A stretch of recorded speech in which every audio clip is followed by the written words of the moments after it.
let's look at this. It says solve the equation this. What is simply asking us to do is to calculate for theta. This might look confusing. No. What you need to ask yourself, what is sine versus cosine?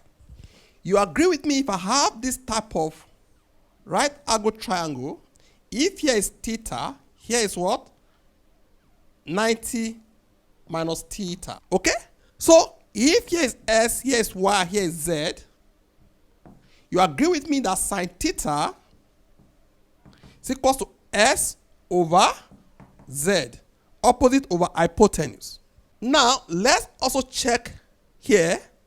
If we want to get exactly S over Z for cosine, we need to use here. That is adjacent over hypotenuse. So cos 90 minus theta is equal to adjacent over hypotenuse. Now we have S over Z, S over Z.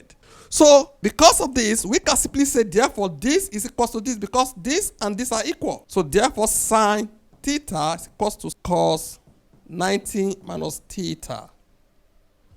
Okay? Now let's come back to this place. As you can see in this place, this and this are the same. Okay?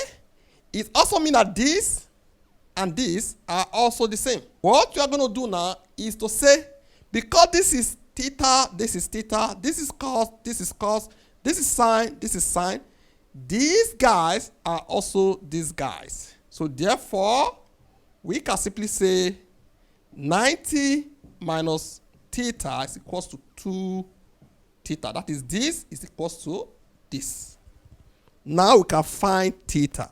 It means therefore we can move this theta to this side to have 2 theta plus theta, which is 3 theta. Divide both sides by 3 to have theta.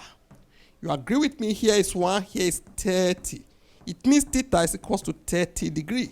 So this is what we are asked to look for. All this understood. Thank you for viewing.